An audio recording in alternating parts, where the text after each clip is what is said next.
with something simple. Checking and savings account.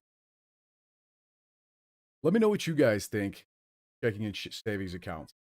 But as far as I'm concerned, for investments, checking and savings accounts are absolute F tier dog shit wrapped cat shit. We had to go with some of the classic memes from certain movies like Big Short, in which mortgage-backed securities were considered to be quote dog shit wrapped in cat shit back in 2008. And while not quite as toxic, I would definitely classify checking and savings accounts as F tier, completely unnecessary, unviable forms of investment. So let's take it to the complete opposite. Business, your own business. What could possibly be better than owning your own business? It is dependent on the form of business, extremely risky, but also with a very high potential for significant potential gains. If you guys may or may not know this, but Dave Ramsey on his show has previously. Thank you, Adam Baum. Please save the questions for gold and silver until we're talking about gold and silver. We're going to do one form at a time here. Any question has to be related directly to what we're talking about at the very moment, my friend. Please try to remind me when we pull up gold and silver here shortly. I'll try to do that one next. But right now, Dave Ramsey, whether you're a fan or not, has previously done polls on the best forms of financial wealth, how to become a millionaire. Many of the people that are millionaires are engineers, teachers, not because they make a ton of money for the teachers, because they tend to put a lot of money into certain investment accounts. But the number one way for the average American to become financially stable or wealth or generationally wealth is owning your own business. So we're going to put that up in S tier, God tier, absolute top notch, because there are some very risky businesses. For example, restaurants, absolutely terrible business in the form of the number of businesses that actually go, number of restaurants that actually go insolvent or go bankrupt first 2 years. And many of them don't even last a year, let alone two. Say, I think it's about the statistics are around 80% of restaurants don't last more than 2 years, and 95% 5. So we're going to put business, not including restaurants, up in the S tier or absolute God tier. Let me know how many of you guys are business owners. Cheers, ladies and gentlemen. Happy Friday. Crack one open. Crack open a cold one. Kick back. Listen on your way home from work. Great to have you. If you're chilling already at home, please drop in the chat. If you are a business owner, what kind of business you own? Cheers, Wibben. Pelicina says savings accounts are not worth much given inflation. And you are absolutely right in regards to checking and savings account. We put them in the F tier because checking and savings accounts, for the most part, don't even keep up with. There are some banks out there that offer, a somewhat decent yield on checking and savings account, 3%, 4%, but there are usually a lot of caveats. They have a maximum amount of, say, $25,000 or even $50,000 available in the checking savings account. And many others automatically reduce what your APY is over time. So those are absolute F tier businesses. We've got quite a few here. Jay Bertlow is a contractor. I'm sure you've done very well for yourself, my friend. I know you've been here in the channel for quite a long time. Cheers and appreciate you. Andrew, I'm a business owner, carpet, rug, tile, and upholstery. Service-based business with a lot of potential for growth. especially if you get a good number of clients, you can begin to hire people to work underneath you. Very, very good potential there for growth business. Move on to the next one. How about real estate? So we've got two here. We've got real estate as far as single family homes, and we've got commercial real estate, 5 unit apartments and higher. We're even going to put duplexes, triplexes, and townhomes multiple into this. So 2 to 4 unit apartments, 5 unit and higher residential apartments, which is considered. So let's start with the single family home. As far as real estate goes, single family homes, whether it is a primary source for you to live, like a primary residence, it's a primary residence that would absolutely be. I know a lot of people think that their home is an asset, but in reality, owning your own home is an incredible liability. Saying you shouldn't own your own home, but it is not investment. You're talking about single family homes in terms of an investment property. Say you already have your own house and you are buying a single family home, you have others rent out or to get the depreciation on your tax and also gain equity over time while letting others pay for home that your investment property as far as single family real estate.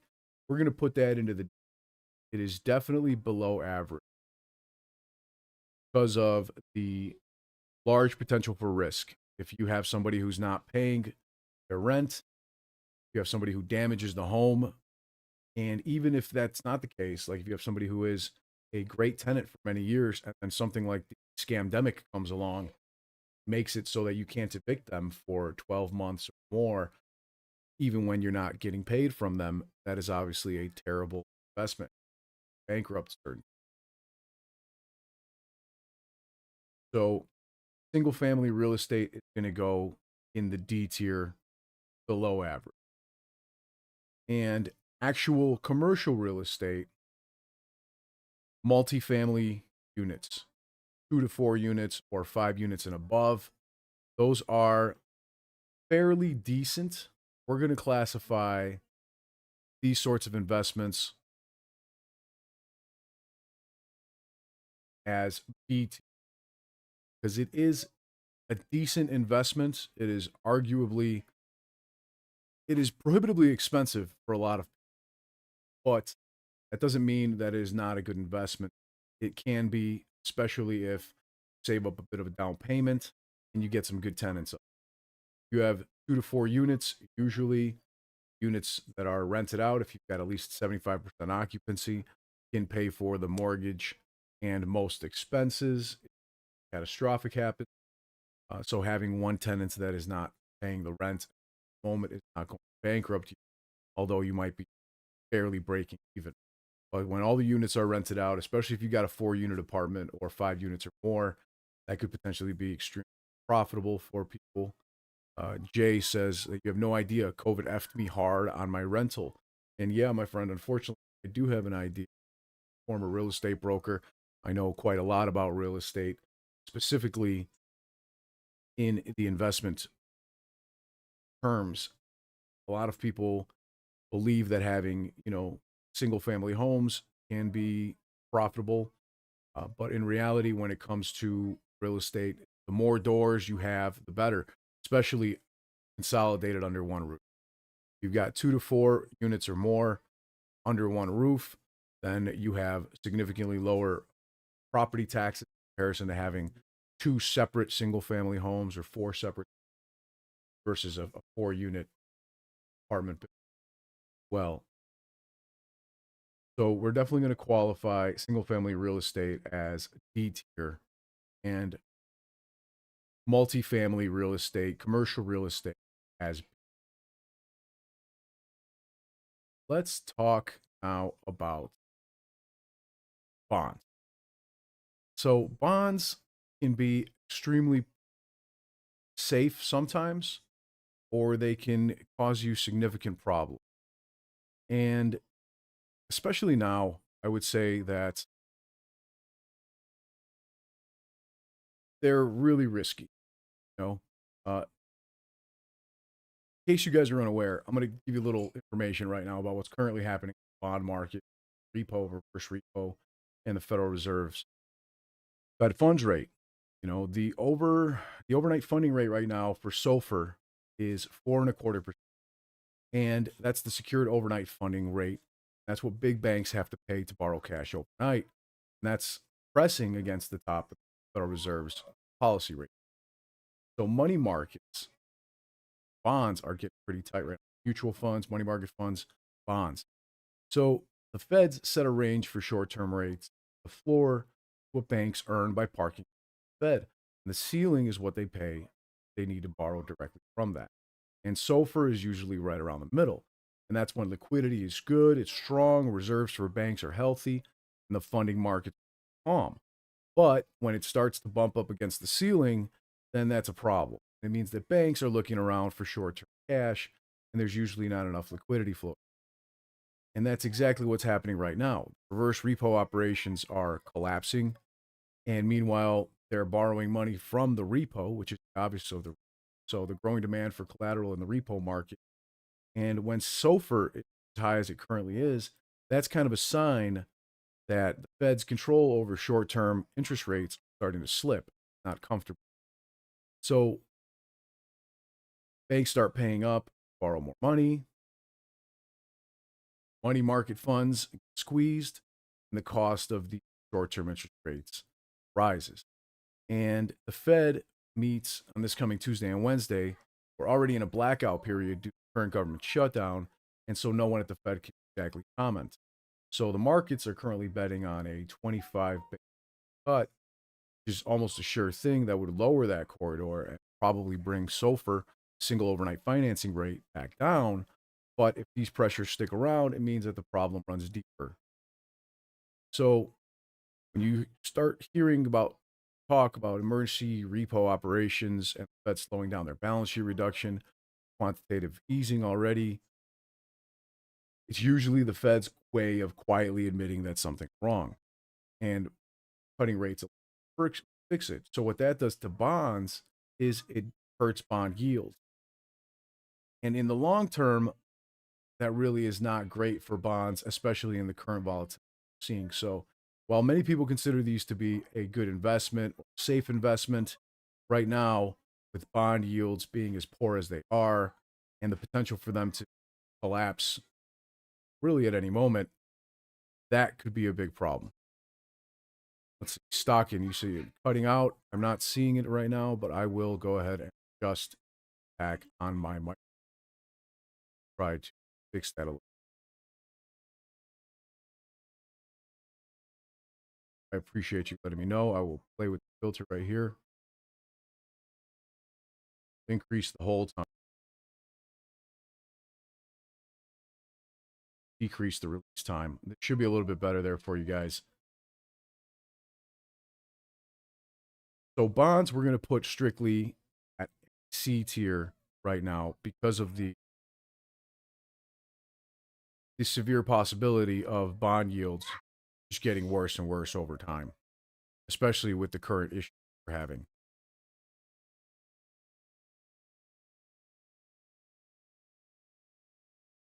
Thanks, Vajos. I appreciate you. So, what do you guys think about bank CDs, ladies and gentlemen?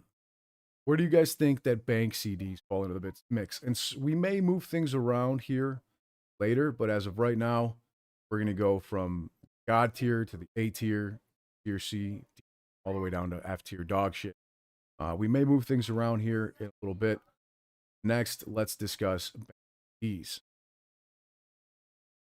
Deep Sixer goes F tier for CDs.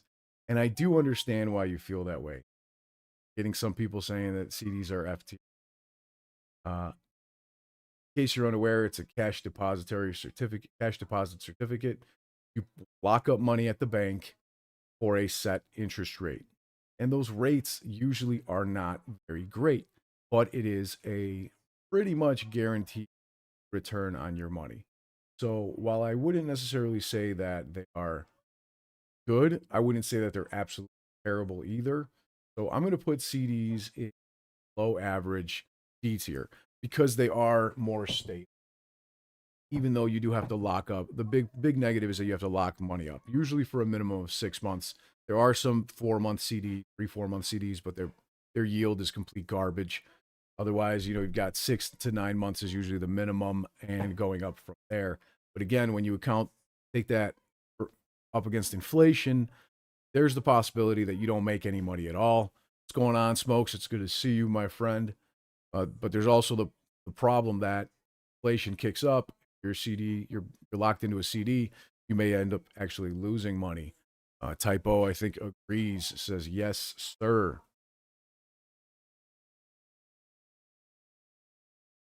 Let's see. Moving on. Let's move on to something a little more exciting than bank CDs. Let's talk about options contracts, folks. What are your feelings on calls and puts? In case you're unaware, options contracts, such as calls and puts, are a derivative.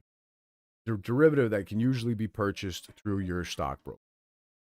And using your stock brokerage out there, you can apply for options trading and get leverage. So having leverage can potentially be very good and very bad. There is a lot of volatility in options contracts. There is a lot of risk in options contracts. So if I were to say the potential, just based off the potential for profits, that would be absolute S tier, God tier for options contracts. If I were to say the potential for losses, that would be F tier, because the potential for losses in contracts is astronomical. You could lose every penny that you put into those options contracts sometimes in a heartbeat, right? Let's see. Before I give it a rating, though, let me see. Stocking says risk because the market maker controls the price movement. That's a great point. There's a lot of manipulation in financial markets. Terry says they're risky. And Deep Sixer says A tier for options if you know what you're doing. And that's kind of a great point because, like Vajos is saying right now, high risk, high reward. If you know what you're doing with options, you're still taking a significant risk, and there's a lot of potential for losses. There's also significant leverage attached there with potential for gains.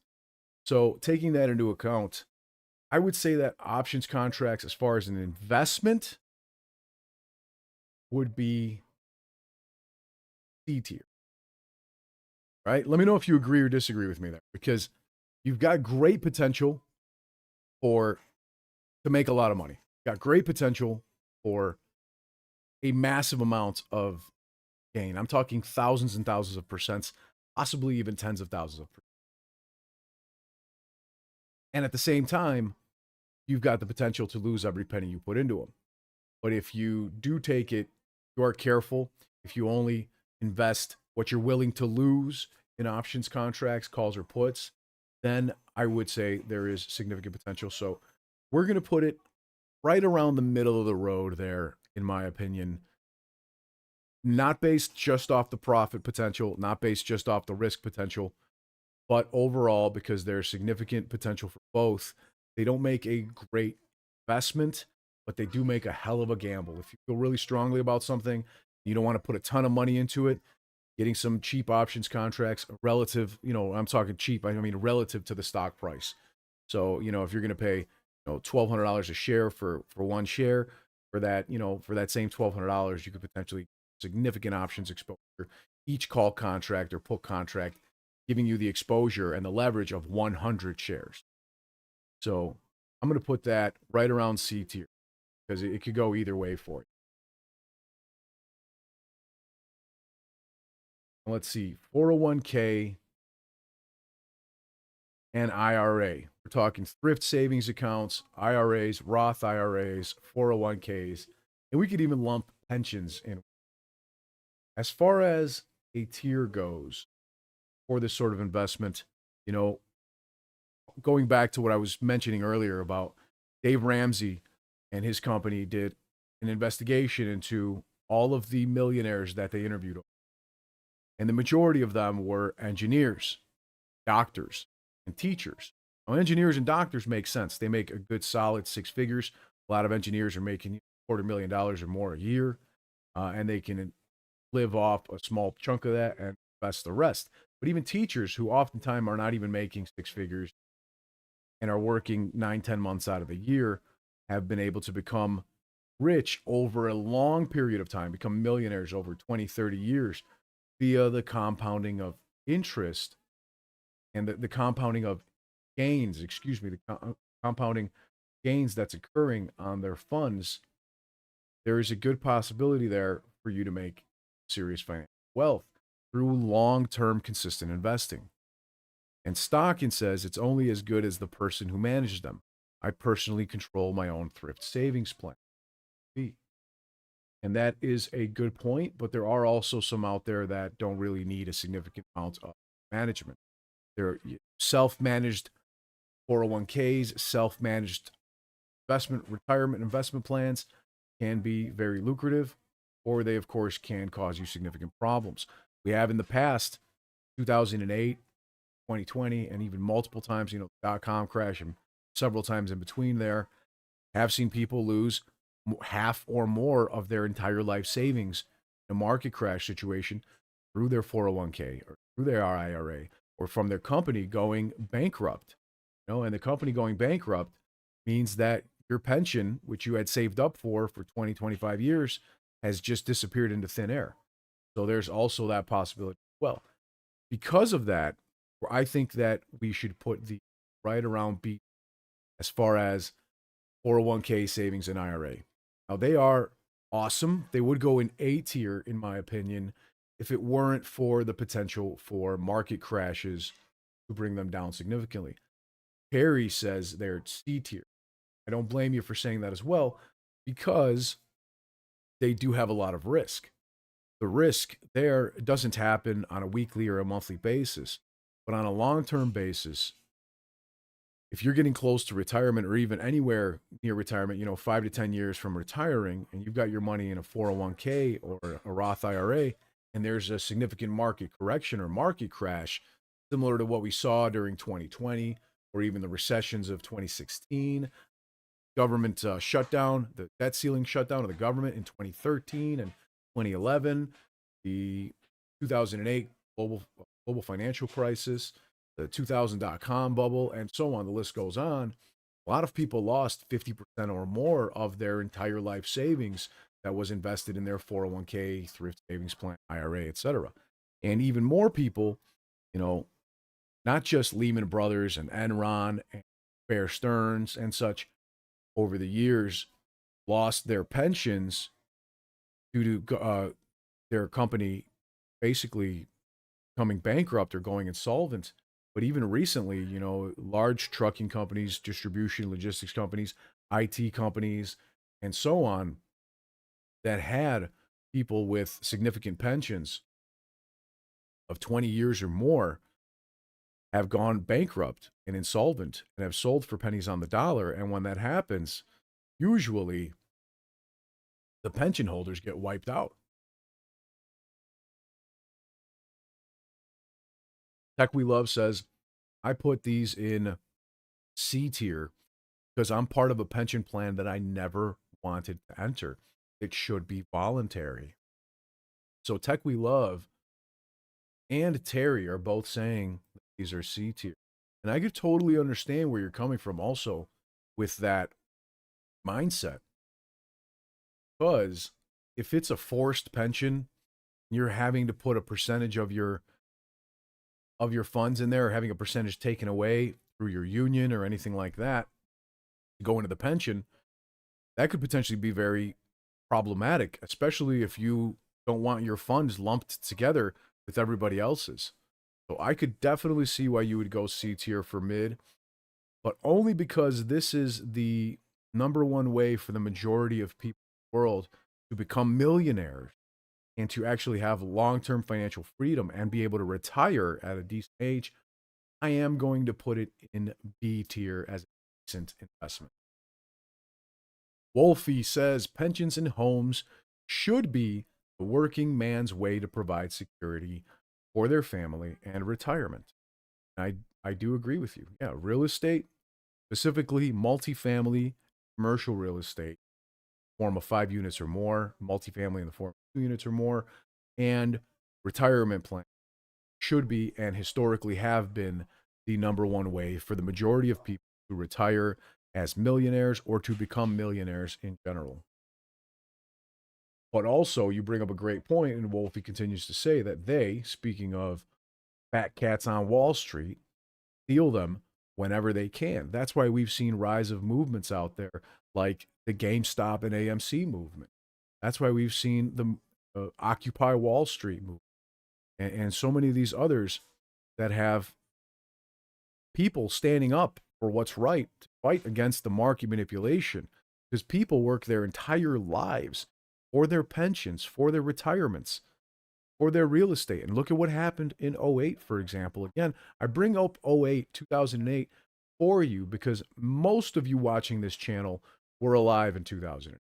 The vast majority of people watching this channel are between 23 and 65 years old. So you remember what it was like when your families and your friends, or maybe even you personally, were affected by it and people were losing their homes, they were going bankrupt, they were living out of their cars. Everybody knows somebody that was significantly affected, even if they weren't directly affected during the GFC. Me personally, I was a real estate broker, and I saw myself from showing tons and tons of homes to showing and renting tons and tons of apartments and condos because people had gone bankrupt. A lot of people didn't have the down payment. A lot of people lost way too much in their investment plan to comfortably buy a home, or were no longer able to qualify because they were laid off from their jobs and didn't have 2 years of steady payment history. So they were forced to rent home.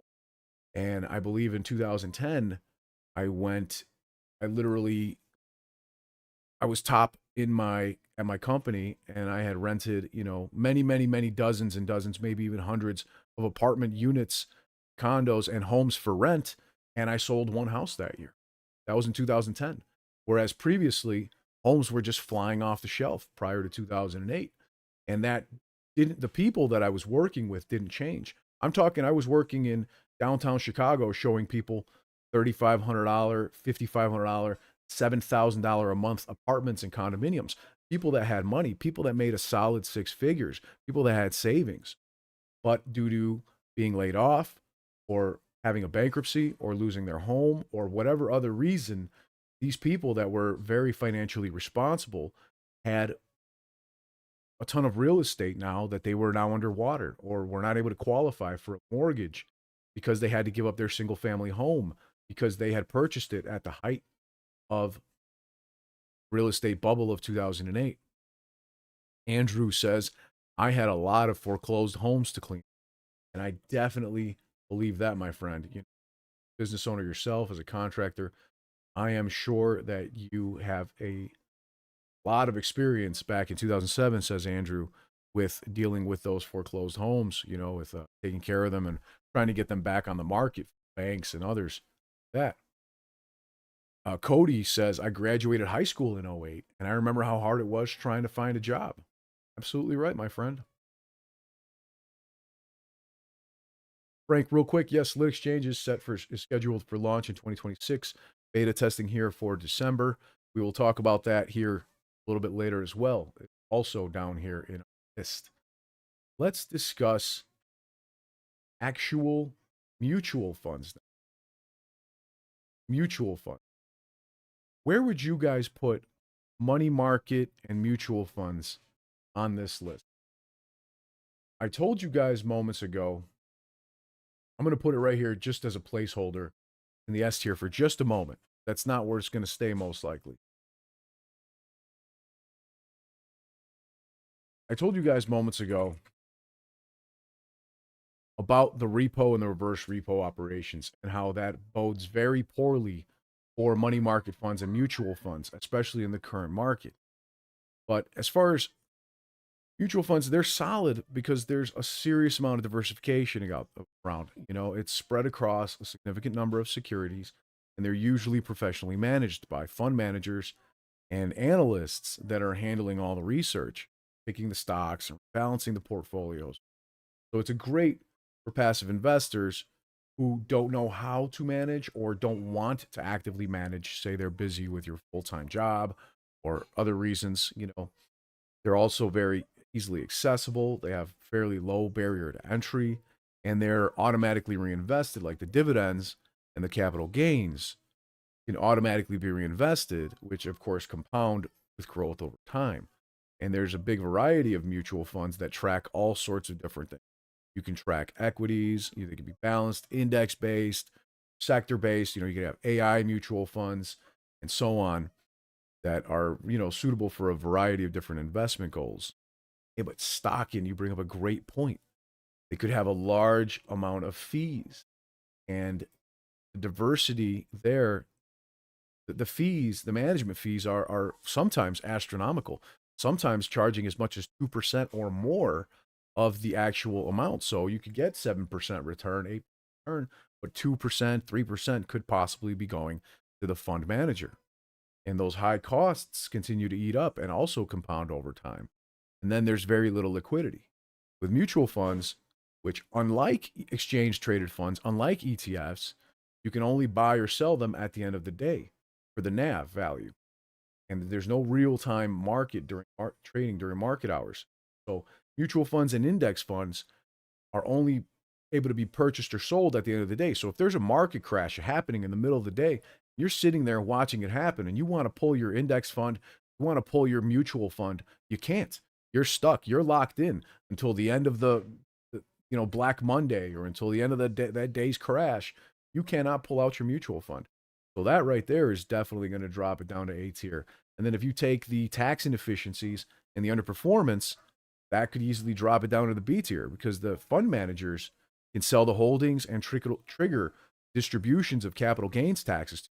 And even if you didn't sell the shares, those tax inefficiencies could mean that you still have to pay capital gains on them. So in my opinion, that drops mutual funds down to C tier. And then actively managed funds often fail to actually beat the benchmarks index over time or to beat the S&P 500, and the index ETFs like the S&P 500, etc., are often outperforming these mutual funds once you factor in fees. So taking that into consideration, as well as the $1,000 to $3,000 minimums, I would actually drop that down into a D tier investment or mutual funds overall. Again, you can't buy or sell in the middle of the day. That puts you at a disadvantage. You could trigger capital gains taxes even if you don't buy or sell it, if your funds manager is doing things for you. And they oftentimes have large fees and very possible are not performing along with even index funds themselves. So that's obviously a big problem for a lot of people. And it is a little bit less risky than index funds, especially during times of volatility. But in my opinion, they rank well below index funds. Heck, we love says F tier. Terry says F tier. I hear you. I'm not going to go quite total dog shit because they are still somewhat stable in comparison to, and they have higher yields than checking and savings accounts. But of course, they are less stable and less attractive than index funds, right? So let's put these here for just a moment. We are going to move index funds because they are definitely not S tier, in my opinion. Real quick, Frank, I'll take Frank's question. Let me move index funds out of there for a moment. Regarding checking and savings accounts, Frank's asking, how about online high yield savings accounts like American Express offers? I think they're currently giving 3.5%. Why? I did mention this previously that a lot of funds do offer high yield savings accounts or high yield checking accounts. However, usually they come with caveats. You have to make at least 25 or more debit card purchases in that checking account, or you have to have a certain amount of direct deposits set up to that savings account from your checking account or something like that along those lines from your employer in order to maintain that amount. Plus, they also have a maximum amount. You could have any amount in that account, but many times these funds cap out at $10,000, $25,000, or even $50,000. You can get 3.5% up to 25,000, and anything above that is like 0.1% or 0.5%. Not to mention, when you want to withdraw the funds, many savings accounts have a very low number of transfers or withdrawals that you can make, sometimes 5, sometimes 7 per month, and that could potentially be problematic, especially if you want to make a withdrawal. Any withdrawal that's over $600, the bank wants to know what you're using the money for, especially if it's over a certain amount nowadays. Many times, you don't give them an exact reason or what you're withdrawing the money for. They won't even let you withdraw your funds, especially in places like the UK and stuff. Money laundering, which I'm for anti-money violations, but that's neither there. That's a different conversation. All in all, I still think that checking and savings accounts, even high yield accounts, are still F tier dog shit. Yes, American Express is strictly a savings account with no minimum deposit required and unlimited transfers monthly. Also, no fees, but withdrawing takes one business day, which can also be problematic. It takes one business day to withdraw those funds, which obviously could cause an issue if you want to reallocate them elsewhere or if you want to put them elsewhere. Many times, not only what you mentioned is accurate, but also, again, there's a maximum cap, on that. I guarantee you, if you go to that American Express and you ask them what's the maximum amount that I'm getting 3.5% APY, they're going to tell you it's 10,000 or 50,000. And for many people, that's not a problem. You've got significant savings. You're doing like a split 20%, 20%, 20%, 20% in different investment tiers, and you're putting a significant amount of money in a checking or savings account. You're only getting that 3.5%, which is barely meeting or beating inflation. Honestly, not even beating it or meeting it if you actually think about the real inflation numbers versus what we're told from the US government, especially right now with the Fed in a complete shutdown. So I do have to say that those stay there. Now, moving on to index funds. My apologies. I hope I didn't ruin that. No. Index funds. We talked about mutual funds and the high fees. Let's put it right next to mutual funds for a moment. Index funds are more passively managed, okay, and they have very low expense ratios, where mutual funds have 0.5 to 2% or higher management fee. Index funds are usually less than 1/4%, 0.1, sometimes 0.05 to 0.15%. So that right there is going to bump them up to C tier. They have a much stronger performance versus mutual funds historically. They outperform mutual funds over 10 to 20-year periods, and they have compounding returns with minimal drag from fees. So one index fund like the S&P 500 can hold hundreds or even thousands of companies. That spreads out your risk. It's a good way to kind of set it and forget it if you're not using like a Roth IRA or thrift savings plan. Invest through a brokerage account directly and have basically your own self-managed, managed from the index fund itself, but invest your own money, direct deposit into your own index fund. It's very simple. It's very few times where you have to worry about taxable events.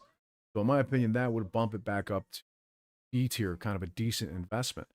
The bad part, the cons about these funds is that you're not going to outperform the market. Never going to beat it with index funds, but you can often match it. And if the market drops, so will your index fund. So there's not a lot of flexibility there. And if, for example, your index fund is crashed due to the S&P 500 being so heavily weighted by tech companies right now, especially AI tech companies, and that's 25% of the index, your fund is going to take that 25% hit as well. So there is potential for short-term volatility issues there. Even though they're diversified, they can fall sharply during these bear markets, and they are best suited for long-term holding. Okay. Yes, Stockin says the con is to beat the market and offer flexibility. And Too High to Handle says, I'm finally on a live chat. Welcome, my friend. Welcome, and thanks for being here with us. So the returns from index funds, again, are going to depend entirely on the performance of whatever index is being tracked that you have it set to, not the manager skills, but there are low fees. You have some proven growth over long term. They are easy. So I'm going to put those as a decent B tier investment in comparison to mutual funds, which I'm putting here below average. Again, they're not designed to beat the market, but you're also not going to lose it all overnight in most cases. So they are significantly safer with much lower fees than mutual funds. You know what? Now, let's talk about gold and silver. Oh man, gold and silver. Put this down here for just a moment here. Gold and silver. Now, this right here, folks, is one of the absolute best hedges to inflation in the history of mankind. There is a limited amount of gold and silver. Now, keep in mind, I'm going to keep commodities separate from gold and silver. So I'm talking about commodities, excluding precious metals. I'm talking oil, natural gas, lumber, etc. We're going to name those commodities. And even though gold and silver is technically a commodity, we're going to keep them separate. Precious metals. So when paper money, the fiat currency, loses value, when the Federal Reserve prints trillions and trillions of dollars and devalues your dollar, gold and silver are actually going to increase in value, not because they're worth more, but because your dollar is worth less. So they are a serious safe haven that has historically performed extremely well during recession, during wars, during stock market crashes. And oftentimes they do go down slightly with the market, but usually nowhere near as much as the market also recover more quickly. They're a bit of a stabilizer in a lot of these other asset classes falling. And they're a tangible asset.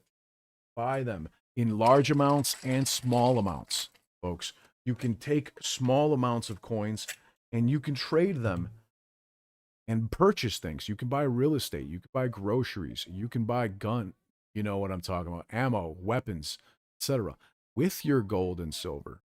You can literally melt them down into larger amounts if you wanted to. I wouldn't recommend doing that, but you can do that and actually being able to take them and hold these tangible assets in your hands that is not dependent on the internet or the cloud or a digital system or a financial institution or a bank. You don't have to go to the bank to withdraw these. There is no counterparty risk, which is not the same with bonds or stocks or even cryptocurrency. There are globally recognized. Gold and silver is globally recognized. Sorry about that. And is accepted across all cultures and all economies and can easily be traded worldwide. If there is a serious economic issue or a serious tech issue or an electrical grid issue, anything, you can easily, anybody in the world would trade you food or weapons or real estate or automobile, anything that you need, medicine, in exchange for silver and period. Right? And I'm not talking about silver ETFs like SLV. I'm not talking about paper gold like the GLD ETF. I'm talking about actual, tangible, you can bite it, silver and gold, jewelry, coins, bars, real portfolio diversification. There's a low correlation to stocks and bonds. They smooth out total portfolio volatility in a big way.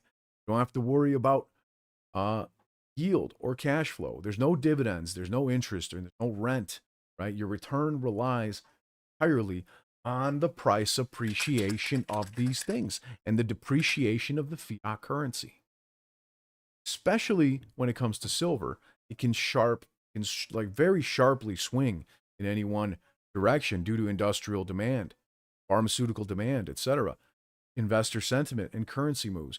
And the prices, while they can stagnate during bull markets in other assets, in the long term, it is much, much less volatile than other sorts of investments.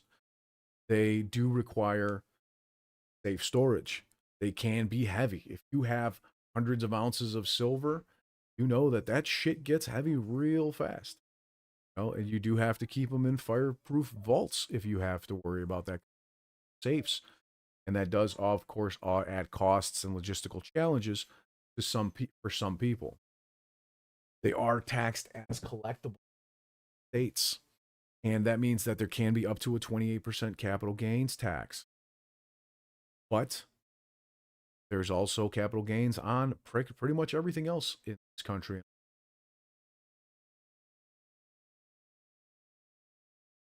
I do want to mention that just yesterday, 2 days ago, we found out that India and China are now accepting silver at a 10-to-1 ratio to gold as bank collateral.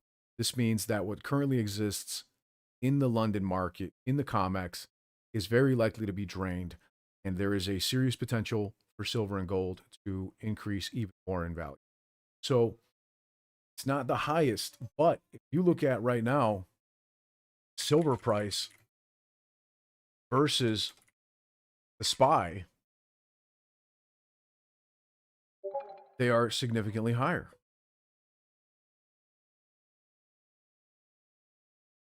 Let me just take a quick look and look it up, and I will give you guys an example. Silver year to date is up 62%. 62% gains year to date for silver versus the S&P 500.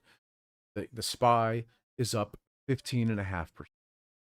So compared to the stock market this year, because of the volatility, because of the potential that we've seen for inflation, it is being held as a safe haven by institutions, by central banks, by governments, and by people that are intelligent enough to understand this is real currency. I'm going to put it at it would be at S tier if it wasn't for the logistical challenges. But as far as storing your wealth and having it as a safe haven in comparison to cash or others, I'm definitely going to put that as A tier. Now, if you want to talk about on a 5-year time frame, SPY is up 97%. 97%. But in a 5-year time frame, silver is up 96%.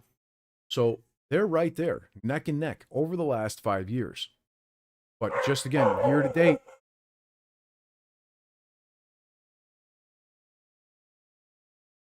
date, this year alone, S&P 500 SPY is up 15% versus silver being up 62%. And gold year to date is up 55%. So keep that in mind. Keep that in mind for you as well. You know what? Stocking, keep bringing up some great points, man. Stocking 007 says if you trade an ounce of silver for food, it's a tangible asset. Thus, you may not have to pay tax on it because there's no receipt. Although the IRS, if they found out, would be happy to tax you on it. That way. Again, not tax advice, it's not financial advice. Marco says, I saw that on India. It's huge news. India has it effective April 2026. Yes, my friend, that's right. So, because currently the silver to gold ratio right now is like 75-1, somewhere in that range. And if that were to reallocate where silver becomes a 10-to-1 ratio with gold versus the current 75-1, that could take silver from $50 an ounce, where it currently sits, to $400 an ounce to match 10-to-1 with gold's current $4,000 an ounce. There is some serious potential, especially percentage-wise, not dollar value, but percentage-wise, in silver, even more so than gold, in my opinion. So, all right, let's move on. Cash. We just talked about silver and gold. Cash, folks. Atom Bomb. Yes, you know what, Atom Bomb, I do want to mention there. I know you asked me a question about. Thank you for reminding me. Let me scroll up. By the way, thank you for that, my friend. Atom Bomb asked, at what price would you stop buying gold and silver? Now, if I'm holding gold and silver, for example, for the next 2 years or more, I would continue personally. Now, I'm not giving you advice here. I'm telling you what I would do. I would consider buying gold all the way up to $4,500, even $5,000 an ounce. If I'm planning to hold it at least two. If I'm holding silver for at least 2 years or more, 2 years, 5 years, 10 years, 20 years, in the next 2 years, I would continue to buy silver all the way up to $70, $80 an ounce. And judging by if things actually go the way that there's potential for them to go, with India allowing banks to use a 10-to-1 silver to gold ratio versus the current 75-to-1 as bank collateral, that means that banks are very likely to purchase a literal tons and tons and tons of silver over the next year, which could potentially make it attractive even in the $150, $250 range. But that all bears to see. We kind of need to see how that's playing out over time. Can't just take that and run with it without continuing to do our due diligence. So thanks for reminding me, my friend. Job Hunt says, been watching Boss this long still, and I haven't. Sorry, my friend. I'm not sure exactly what you're talking about. Haven't put anyone in profit. Not sure I understand, but if you could rephrase that, please do, my friend, because keep in mind, we've been telling you about gold and silver since gold was at $2,300 an ounce, since silver was at $17 an ounce in 2022. We were buying it here on this channel, telling people, hey, there is incredible potential because of the inflation risks, because of the geopolitical, because of the macroeconomic issues, that the financial sector is going to have significant volatility. Gold and silver are going to be seen more and more positively over the years. And if you were buying, we were telling you, between $17 and $19 an ounce in 2022, all the way through today, you made more than 100, 125, 150% profits on your gold and silver. Again, this is not financial advice, and we're not financial advisors. We are explaining this to you so you can go out and do your own due diligence. Speak to your own financial advisor. Stock says supply and demand. I was looking to buy a kilo of silver today. If you bought gold at 1K and thought that was high, look at it now. Exactly. Not even, 3 years ago, not even 3 years ago, silver was at 17 and now it's at 50. Gold was at 2,300 and now it's at 4K. People need to keep these things into consideration, that it's all relative. Now, while gold is more expensive and silver are more expensive now, if you believe that the current macroeconomic geopolitical climates are going to remain volatile, so do banks. So do central banks. So do governments. So do world countries around the world. So keep that in mind, folks. Let's talk. Okay, so we talked about real estate, talked about single family homes, talked about multifamily homes, commercial real estate. Let's talk about real estate investment trust.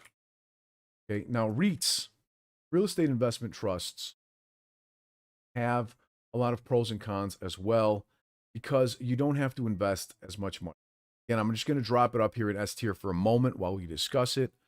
This is a potential for some serious passive real estate income.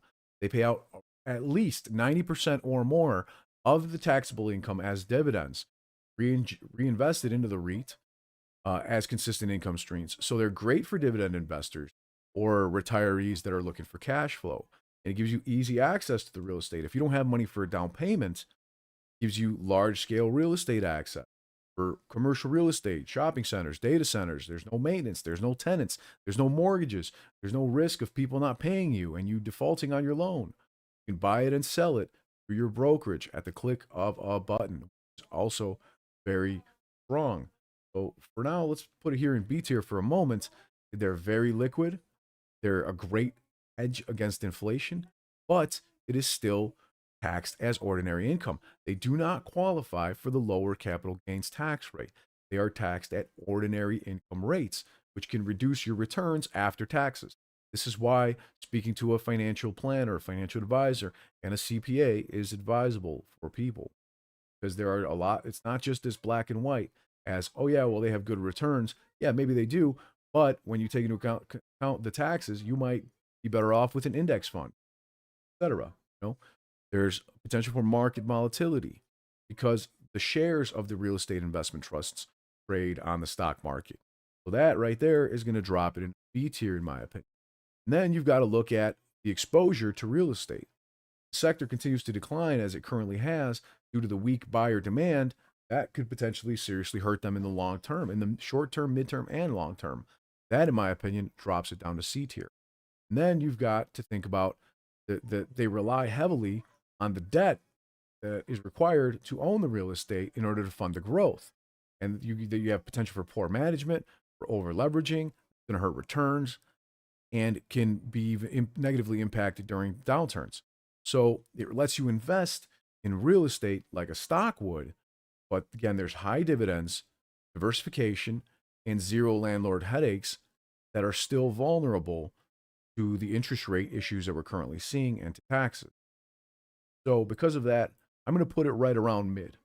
They're not below average, they're not above average, but I'm going to put them right around the middle of the road where they could potentially be a nice safe haven depending on the current sector and the variables that we just discussed. Stockin says they're a dumpster fire. Rates and economic downturns can't burn it. True, they can, but they can also sit for a long time as well, have potential increases for faster gains, especially when you have banks and the Fed buying up mortgage-backed securities due to quantitative easing. Since David Dorio asks, since copper is up in regards to precious metals, that bring up the value on pennies? Unfortunately, not, my friend, because pennies haven't really been made with any significant amount of copper since 1974, I believe. So pennies, most of the newer ones, most of the ones in circulation, while they are worth more in copper than their actual penny value, melting them down costs so much, and it's illegal in prison, that it's not even worth it. And they don't have any significant amount of copper at all anymore. So let's talk about cash. We kind of skipped over that one briefly. For a moment, let's put cash into the S tier, just to let it sit for a minute. But is cash actually an asset or is it a liability? And again, you could lump checking savings accounts and these short-term equivalents, like the actual currency holding the cash money under your mattress or in a bank account, as the same thing. They're very liquid. You can use them instantly. You go spend them anywhere you want. They have instant access. Your banks are insured up to 250K per bank, per depositor. There's very little risk of loss but that does not take into account inflation. As far as stability goes, cash value does fluctuate over time as the majority, the inception of the dollar since the inception of the dollar has lost 97% of all its value. That's why things are so much more expensive now than they were 5, 10, 20 years ago, etc. 100 years ago. Your grandpa saying that, and back in my day, a gallon of gas was 25 cents. And that's due to inflation. So it's very flexible, and you do have like the piece, the psychological piece there that comes with having security and control. But cash loses its purchasing power over time. That drops it very quickly from S tier to A tier. Inflation eats away at its value. And a dollar today could easily be worth 90 cents tomorrow. Sorry, not tomorrow, next year. Low or zero returns. Zero returns, period. Even high yield savings accounts can barely keep up with inflation. There's a lot of hoops to jump through. There are caps and limits on those. Long-term wealth builders, like ones we mentioned here, easily outperform cash. So that drops it down into the C tier. And money sitting around in your bank account or under your mattress has the possibility to literally burn up under your mattress. It has the possibility to lose value in the vault, lose value in the bank, and that drops it down to C tier. And as far as a currency risk, while cash is your safest asset, it's stable for the most part in the short term, available for liquidity and emergencies. It gives you buying opportunities. It is an absolutely terrible long-term investment if you leave it. So that right there drops it right into the dog shit wrapped in cat shit F tier. It is advisable. I'll take that back. It is sometimes wise to hang on to cash if you're in expectation to deploy that cash in the near future. Say you're trying to time the market or such and such. hey, you're Warren Buffett and you're selling some of your stocks during the middle of a stock market bubble. You can hang on to cash and reinvest when the price value of those stocks goes down, for example. A advisable cash. But all in all, it's a dog shit long term hold. Frank asks, what do you think about index universal life insurance? Stockpiling money into your life insurance while it compounds and grows over years, and when you need money, you borrow against it. Mr. Armini, those those life insurance plans that they sell you and they make you believe are actually good investments are absolute F tier dog shit. I didn't even put that here on this list because I personally consider them to be complete scams. Okay? He's talking about universal indexed life insurance. Okay, ladies and gentlemen. And you get a death benefit for your beneficiaries, guy, and a cash value component that grows only if it's reinvested, only if that money is reinvested, which basically means that when you get that cash, in order for it to grow, you have to reinvest it into the life insurance. You're basically buying more life insurance with it. So your cash value doesn't lose money in a market downturn, but your upside is significantly capped by the insurer. So IUL insurance, I didn't put it in here at all because I personally think that it's F tier dog shit scam. Uh, there are flexible premiums and it is like lifetime coverage and it doesn't expire and you can borrow against it. But as Everlong Gaming says right there, it is a Ponzi scheme. There are all sorts of structure issues, talking caps, floors, participation rates, and insurance charges. They are meant to be confusing and they're meant to obfuscate and be opaque and not let you see exactly what's going on because of the fine print and the complication. There are high fees. They are costly. There are insurance charges, administrative fees, agents' commissions that really, really eat up at it. And then they have very limited growth. And in long bull markets, you're going to simply underperform even the most basic of index fund, even the most basic of exchange traded fund. You will, at the end of that, at the end of say 30 years, if you put all that money into the IUL, at the end of 30 years, you might have $750,000.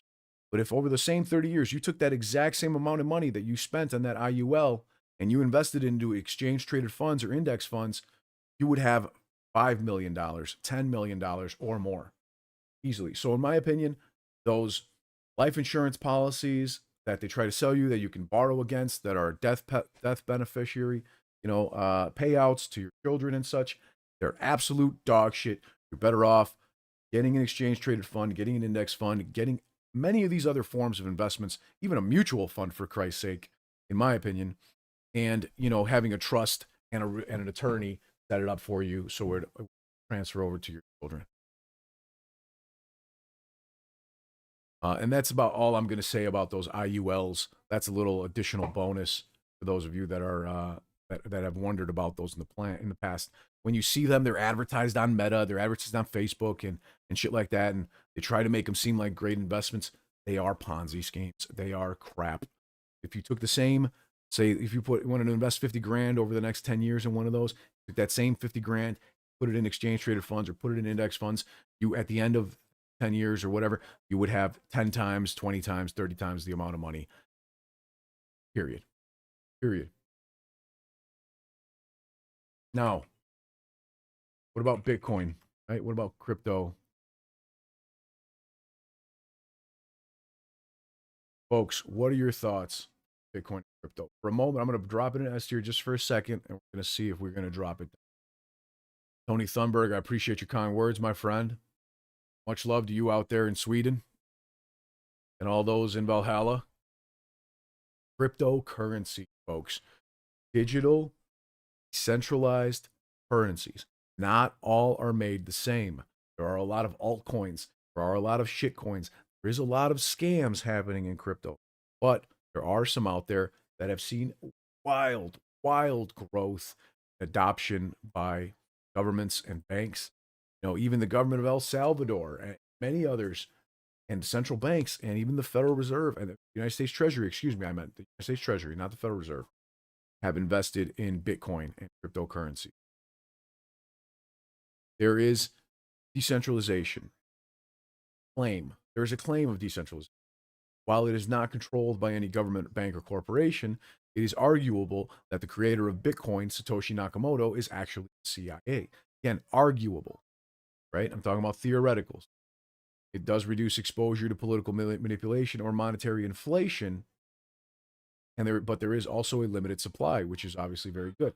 Bitcoin supply is capped around 20, 21 million, and that means it's scarce, like a digital form of gold, but used if you don't have access to it. If it's held in a centralized exchange like Robinhood or Coinbase or Binance, folks, you know what happened with those crypto exchanges and all the liquidations that happened just this month.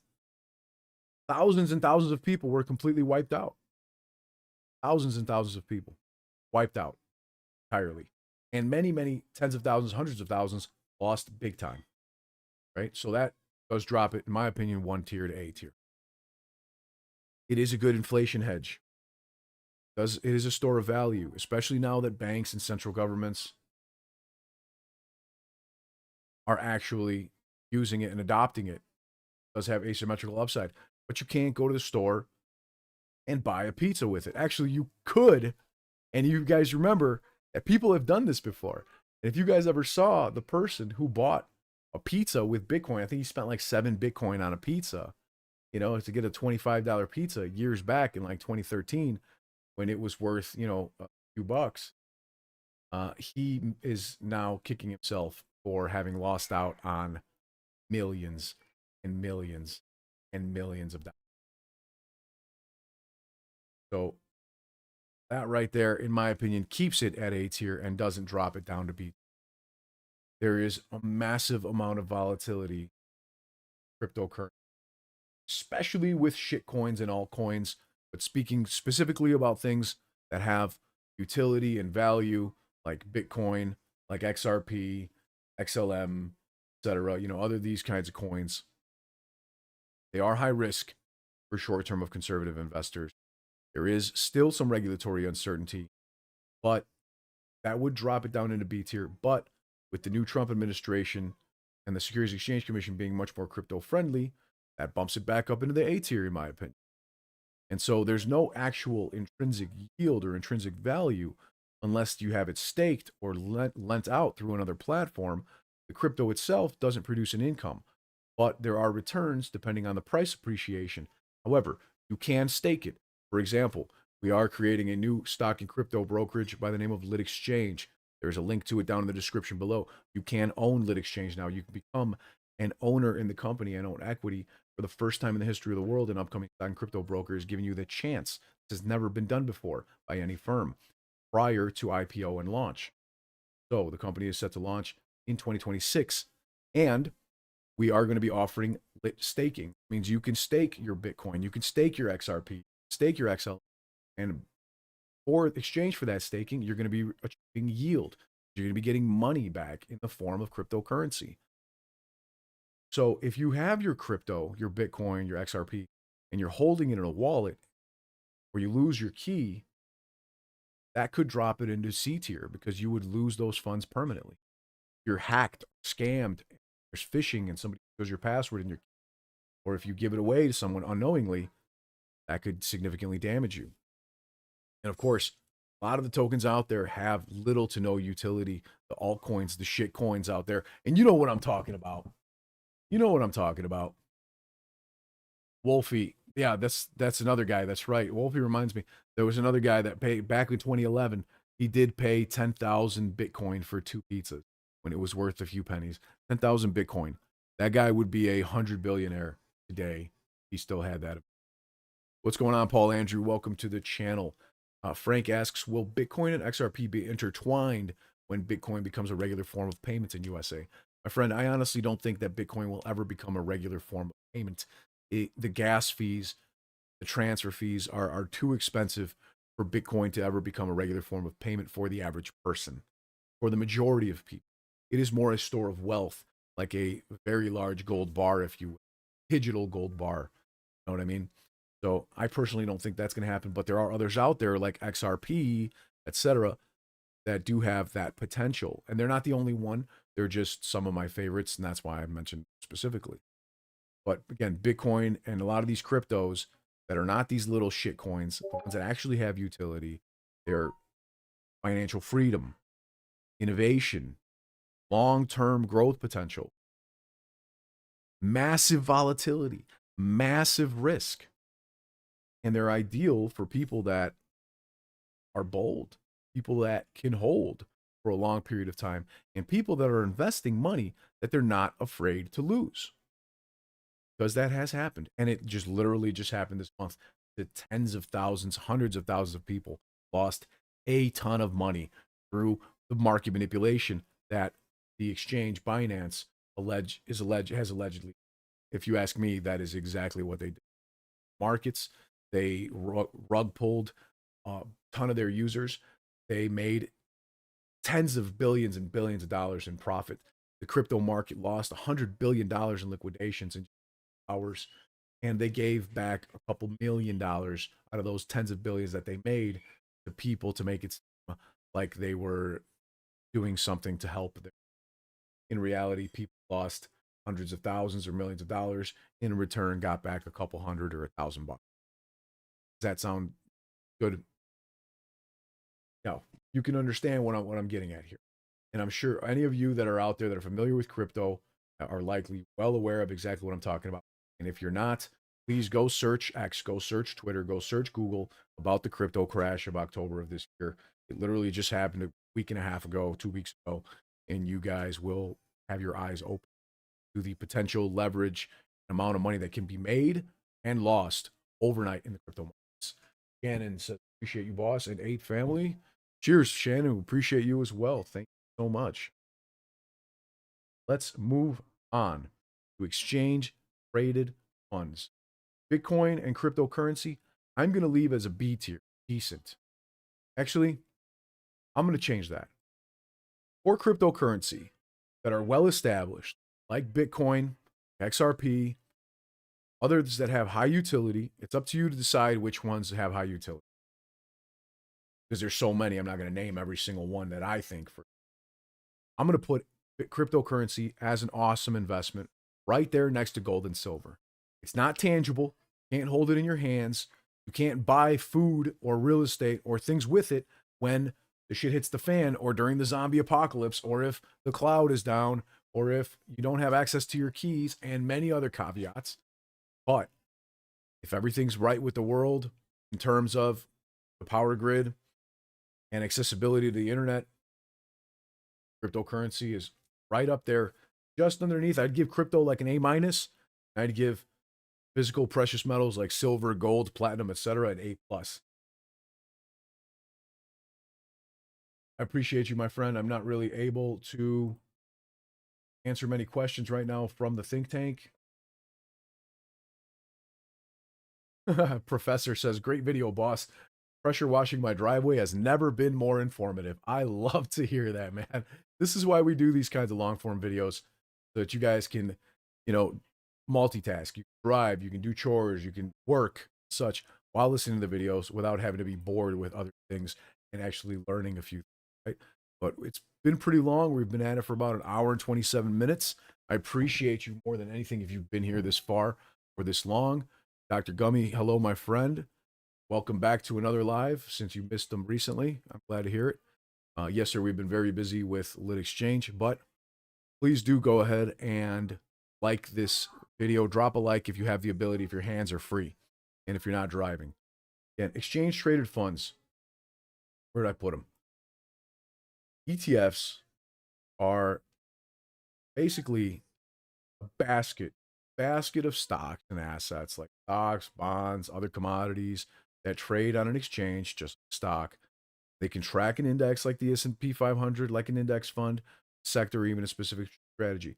But index funds can only be purchased and sold at the end of the day after the market closes, leaving you potentially in a very bad situation if you're watching a market crash happen. Exchange traded funds can be traded at any moment during the day. So that puts them right there at B tier, decent, right next to the index fund. But you know what? Actually, when you take into account the fact that they're excellent for long-term investors and that a single ETF can hold hundreds of securities, the risk is fairly low, can be bought and sold anytime during the market hours, just like a stock. You can use limit orders, you can use market orders, you can use margin if you want to. You can use options on the exchange traded funds like the S&P SPY, the SPY ETF. You can't do that with a mutual fund. You can't do those things with an index fund. And that, in my opinion, takes them up into A tier awesome. ETFs can be pretty awesome. And you can use in-kind redemption processes that avoids capital gains distributions. This makes them more tax efficient than mutual and more tax efficient than index funds. Again, they publish their holdings every day. You know exactly what's in that ETF. And if you don't like it, you can cycle out of it, but at which point you would likely be having to trigger a tax event. They have low minimums. You can buy one share and you can buy it as a simple beginner or an institution with more liquidity than an index fund. So there can be, if you trade if you trade the exchange traded fund, the ETF a lot, you can rack up commissions, which cost bid ask spreads for ETFs that are thinly traded. They do mirror their underlying assets. So if the market falls, if tech stocks fall, if the heavily overweighted with tech and AI S&P 500 falls, your SPY ETF could also fall very heavily. So you're not immune to the volatility. A lot of them are using leverage and derivatives that make them really risky and harder to understand. So they're not all simple index trackers. They give you a lot of the triple Qs and the S triple Qs and things like that. You have a lot of exposure there with leverage to different sectors.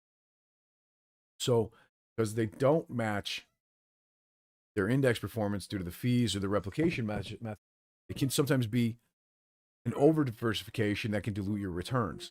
So, in my opinion, because of that, I kind of feel like index funds now need to move down to C tier in order to bring exchange traded funds down to B tier. So, yeah, 007 says a low cost and diversity for ETFs often trades in a basket. You have high fees. Right, my Carl, stick around here during the live, my friend, in case you have any questions. And then once it's over, you can always go back to the beginning, my friend. So yeah, definitely stay here with us and feel free to ask any questions you've got. Nicholas says, I personally can't trust crypto. There's too many scammers involved, crazy volatility, and fear that the security that is so hyped that it can't be true. I've never seen anything fully digital and fully secure. You're absolutely right, my friend. There is a lot of problems with crypto. But again, that is kind of why I'm differentiating there between the more utilitarian and trusted cryptos that have been out for 10 plus years, like XRP, XLM, Bitcoin, versus the altcoins and the shit coins that are out there that are constant rug pulls and scam stuff. And yeah, again, and we also mentioned, as far as electronic and losing wallets, losing keys, your exchange giving you problems, they are A minus in comparison to the precious metals being at an A plus, in my opinion. I would put precious metals at at an S tier if they gave better returns over a 20-year span, which they may just be S tier. For now, we're going to leave them as an A plus for precious metal, silver and gold, platinum, etc., and an A minus for cryptocurrency. But again, because I felt ETFs needed to drop down to B tier at decent investments, that means we had to drop down index funds into the C tier right next to real estate trusts. So that actually makes good sense, in my opinion, have them drop down in. And in reality, bonds at this point, due to all the volatility that we've discussed, I'm feeling at this point that we should even move bonds down into D tier, kind of to allocate and match with what everything else that we've said in regards to options contracts, calls and puts, real estate investment trusts, commercial real estate, 401ks, IRAs, thrift savings plans, pensions, exchange traded funds, index funds, and cryptocurrency. Man, since we're on the topic of stocks, actual stocks themselves, in my opinion, I would drop stocks at A tier. Awesome. Above exchange traded funds. So now for me, I feel very comfortable saying that for me personally, I would rate mutual funds at a D tier, below average, index funds at a C tier, exchange traded funds, even those that track indexes like the SPY, at a B tier, a decent investment, and individual stocks at an A tier for an awesome investment. You've got higher long-term returns. US stocks have delivered a average of 7 to 10% annual returns, even accounting for inflation, which outperforms almost all these other asset classes that we talked about. You own part of the company. And as the company grows and the shares gain value, some of them pay you dividends as well. And that gives you income and appreciation. And many brokerages out there allow you to reinvest your dividends into more stocks. You don't have to, but you can, and that will compound your compounding growth even more. They're easily liquid, they're highly liquid. You can buy them and you can sell them during market hours. There are thousands of publicly traded stocks available. Anybody can invest in these stocks. A lot of these low cost and allow you to buy them at any time, which is fantastic. There's a lot of data out there about them. Public companies have to disclose the data, right? However, because of the reinvested dividends and the consistent investing can multiply your returns massively over time, it also leaves you open to volatility. That it does. A bit larger. Could have done that for now. Let's do that right there. Better.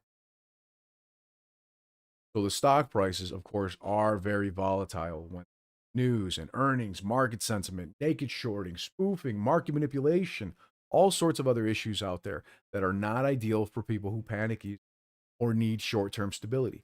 If you don't have money that can sit in a stock for a long term, you do not have any business buying stocks. The number one investor of our time, Warren Buffett, has been known to say, very, very popular quote of his, if you're not willing to own a stock for 10 years, you have no business even buying that stock for 10 minutes. What he's saying is you could buy a stock right now, and within a matter of moments, that stock could go down 80, 90, 95, 98%. And you may have to wait 10 years to get back that money and then make 100% profit, 200% profit, 500% profit, 1,000%, 2,000% profit. That might take 3 years, 5 years, 10 years. A lot of you people that have invested in companies like GameStop, like AMC, like Tesla, know exactly what I'm talking about. Because these companies have had huge price swings, huge, in which you could enter here and the stock price just get absolutely crushed, demolished for whatever reason. Manipulation, through short and distort tactics, through fake news, through many, many other things. And then it could take a long time at you seeing unrealized losses in your account. But next thing you know, there's news that comes out. There's new information. There's a short squeeze. There's renewed investor interest. There's increased and company fundamentals, increased company revenues, increased company growth, companies paying off their debt. And next thing you know, starts to climb over time and gets back to where you purchased it at 3 years, 5 years later. And then another year after that, doubled, tripled from and quadrupled from it. And when you were once looking at 95% loss unrealized, you're now looking at a 300%, 700%, 3,000% gain realized. Let's look at Amazon stock for a moment. Historically, Amazon stock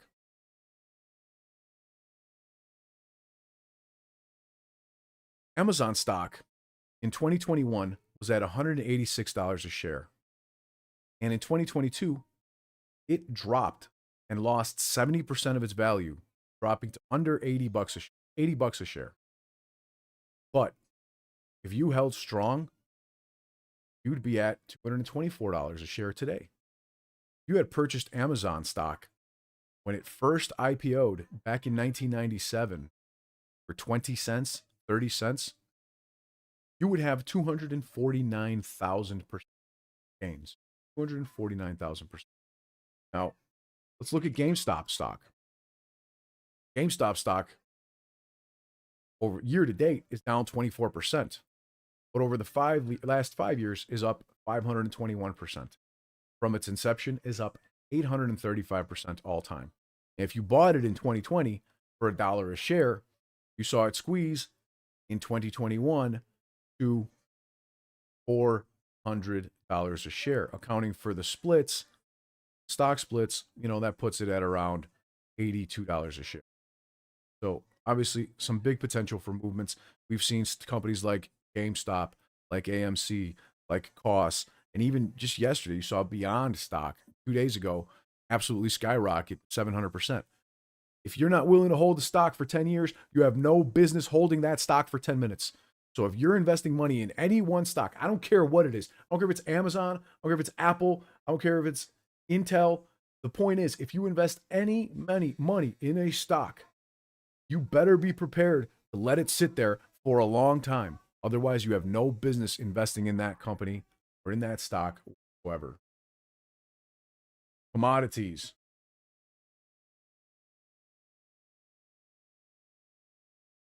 Patents. We're going to talk about IP. We're going to talk about intellectual property, education and personal skills. We're talking about collectibles, commodities, and even private equity. Commodities can often be a really great inflation hedge, folks. They can rise when inflation goes up, and to protect purchasing power. Look at oil and gas. Rising energy demand and supply constraints can definitely increase your commodity.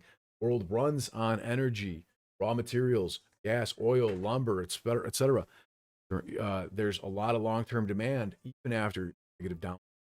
Can be good for your portfolio to diversify. May not want to have all your money. You don't never want to have all your money in one asset class. But if you want to be diversified across them, commodities could potentially be a great way for potential profits. They're cyclical. They have sharp upswing shortages, a lot of geopolitical instability, like we've seen, especially over the last 5 years, can generate incredibly large profits. And they also have exposure to these commodities from exchange traded funds and futures. So, and get commodity ETFs, energy stocks, futures contracts without actually physically owning an oil rig or a forest, for lumber, for example. So again, there can be a lot of volatility, no real yield or dividends usually. They don't generate income. So that, in my opinion, that does drop them from S tier down to A tier. They are complex. There's a lot of market dynamics. There's a lot of volatility. There's a lot of environmental risks, geopolitical risks, macroeconomic risks. That would drop it down to B tier, decent. And there are, of course, speculation. There can be some scams involved, fortunately, companies. So while oil and gas and commodities are oftentimes very powerful hedges against inflation and they generate significant profits during certain cycles, timing definitely matters. So they're a great diversification tool, but they're not a long-term hold. Most people, in my opinion. So because of that, I would say that commodities would be higher than index funds, equivalent with exchange traded funds. Leave those there. 007 thinks commodities are a great investment if you pay attention to governments. That's right. Mr. Armini says, can you do another live stream if week to see in the vote coming December? Sure, my friend, we can do that. We can definitely do. Lisa still holding. I understand that totally, my friend. It's one of those long-term holds for a lot of people. Companies have paid down a ton of debt. They're making huge revenues. I'll talk more about AMC and GameStop, and not all meme stocks are worthy. Some are much more worthy than others.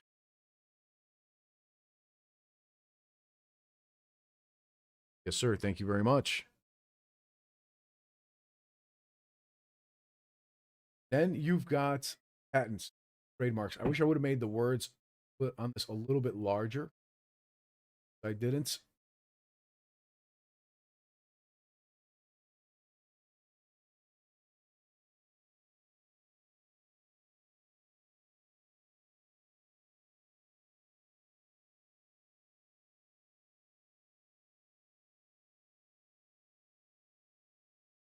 When we're talking about IP, we're talking about patents, trademarks, brands, okay, inventions, things that you can own and protect, monetize.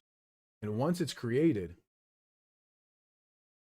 I'm going to go ahead and drop this right now into absolute. It's God tier. Now I'll explain why. IP, once it's created, you can generate royalty. You can sell it. You can generate licensing fee, perpetuity, forever. You can get residual income indefinitely, like musicians, right? That's IP, getting money from their streaming music. Look at, like, for example, uh, Mariah Carey, All I Want for Christmas. She makes a ton of money off that because every single year it is played on all these radio stations and Spotify and streaming services like it's going out of style. I can't stand the song anymore because I've been listening to it for so many years. That's how come it was so easy for me to think about it. There's ownership without actually having physical limits. Own the rights, and it's not an object. So your product can be duplicated, distributed, or licensed to anybody else an infinite number of times with almost no additional cost to you. And then you've got some seriously high profit margins for relatively low cost. For example, at Lit Exchange, we've got a significant number of utility patents and design patents already in the works. And if we want to, we can then license them out to other stock and crypto brokerages in the future, or other companies, tech companies, or anyone who wants to license those patents. And if they try to steal them, then they can be enforceable in court. That money can be repaid with damages. So there's high profit margins. They're very defensible. You can defend them in court. There's legal protection for patents, copyrights, trademarks, brands that can block the competition from stealing your product and create a moat around your company, even though that information's out there publicly and everybody knows about it, but they can't legally steal it. They can't legally use it. So that's why companies like Intel has been the number one creator of patents for every year over the last 20 years, because it can be sold, it can be franchised, it can be inherited like real estate, it can be licensed, and you can buy entire and trade entire IP portfolios. Chris, yes, fart coins are not S tier, but there is there's a potentially high upfront cost, right? Patenting something costs a minimum of a few $1,000s, minimum $1,000. So while you may think that that's that's a lot of money to most people, right? In the grand scheme of things, if patent has the potential to make significantly more than that, or protect your company, your assets, obviously using a patent attorney, such, and getting this legally defensible does add some legal complexity, cost, but it is worth it. So even though it's expensive, in my opinion, it still remains an S tier. Cutting out again. I'm not noticing that, my friend. It might be your connection right now, but I'm definitely showing a strong connection stream, and mic really strong as well. I'll make sure to get close to it for you, even to be safe. It can be difficult to sometimes enforce, but again, that's why you have good attorneys always available. And because of the difficulty to enforce, nope, even still, even though there's depreciation possible, I'm going to leave it right there. Stockton says, imagine buying an Apple 20 years ago. That's right, my friend. Imagine getting it on Apple 20 years ago. Imagine buying Fidelity 20 years ago. Imagine buying Amazon 20 years ago. Lady Noir says, this is a very decent discussion. I'm glad to hear it, especially when others are listening. Chris Donahue says, it's okay. We got Gameshire stop away. All right. I like that. So IP, intellectual property, is one of the most powerful wealth building assets when you protect it and leverage it properly. And that is how inventors and creators and entrepreneurs can turn their ideas into actual recurring income in perpetuity. I had a friend of mine, I will tell you guys, a friend of mine come up and he told me, I'm not going to name names, but you know who you are, literally about a month ago, and told me, hey, I've got this awesome product, the manufacturing, we do this and selling like hotcakes. I'm going all around the country right now, around the United States, showing people how to use it and selling it. It's going off the shelves. But my protections, because I haven't gotten it patented, end in about 3 months, and I wanted to get it patented, but is had attorneys quote me like $20,000 to get it patented, and I'm like, man, that's crazy. You have to do it because you're making a significant amount of money, but that rate is also kind of astronomical. Here, let me hook you up with somebody, and I hooked them up with the people on our team from Lit Exchange that are part of our Lit Exchange team, or for patent attorneys and such, and told them reach out to them, tell them what you're working on, and that will give you an opportunity to protect yourself. And it's not going to cost you that much money either compared to what you've been quoted from these, scam artists, scammers, right? Even attorneys, some of them, they want an arm and a leg, when in reality, a lot of them out there are really good people that do things for very fairly. And so I created an email thread and I hooked them up together. And now he got back to me about a week later and told me, hey, Marcel, I can't thank you enough, because he's actually doing it and it's X amount of money. And I could never imagine that it would be so cheap. I thought it was going to cost me 20 grand. I don't have that kind of money sitting around, even though, because I'm reinvesting it in my business. And this is going to potentially, save my ass and let me make tons and tons of money off my invention, my manufacturing invention. He's a car guy. It's related to automobile, specifically very fast ones, for many years now. And I could not be happier. He's a father, great person. We actually went to high school together way back, and it makes me so ecstatic to hear that he's protected himself, and now something that made him a decent amount of money so far has the potential to be licensed out, to be sold in the future for a significantly more amount of money for this guy in perpetuity. So cheers to you, my friend. Super glad. I got collectibles like art and stuff, right? Now, art, trading cards, Pokemon cards, baseball cards, basketball cards, football cards, art pieces, right? You got like the Mona Lisa, right? Like Van Goghs, even wine bottles, whiskey bottles, right? You name it. There are so many things out there that are collectible and that are rare or culturally significant. And these items can often skyrocket in value. You know what's one piece of art that hasn't skyrocketed in value? Uh, Hunter Biden's cracked out drawings. Let's put it that way. So you have to also be smart about it, right? The NFTs out there that were purchased in 2021, 2022 for $10,000 that are now worth $7. You have to be smart about it. But actual collectibles that you can physically see and display or use the item, or trade the item, or that is exclusive, has a scarcity value, and it can help you diversify, right? Even some NFTs can still be greatly valued, but the majority of them were poorly done garbage that have no backing of anything. But they have to have some cultural significance, some historic significance. But they're also illiquid. Imagine how hard it is to sell $1 million painting or a $250,000 NFT, right? You have to put them up in auction. There are fees. There's no passive income, and they don't produce dividends. They don't produce interest, and they can't charge rent for them. Storing them and maintaining them is expensive, but again, you can lend them out to museums and stuff like that. Art, cars, classic cars, right? Physical assets, they require storage and maintenance, protection, and that can, of course, cost money. And so you have to, when you want to sell them, you have to put them in auction houses. They have to be appraised. And the middlemen, like these guys, they can easily take 30% or more commission on these sales.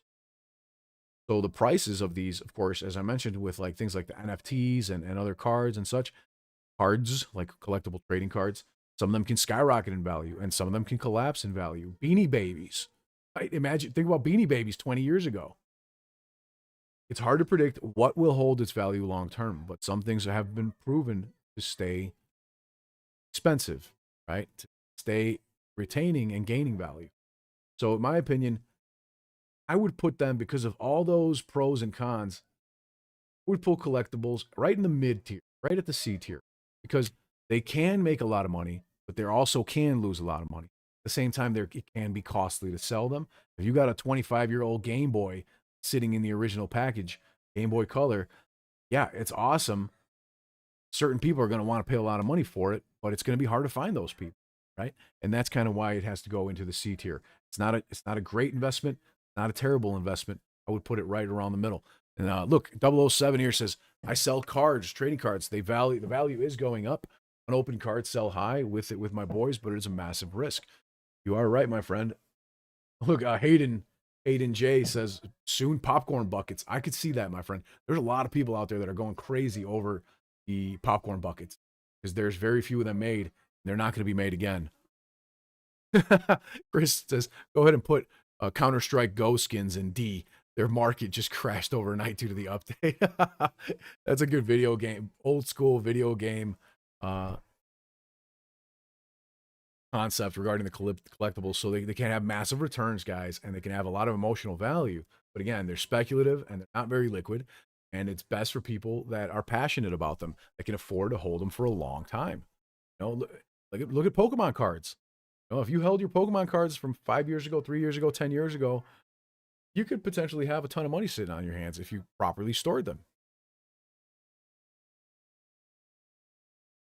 Now, what about investing in yourself? What about your education, your actual skills? In my opinion, this is one of the best things that you can do.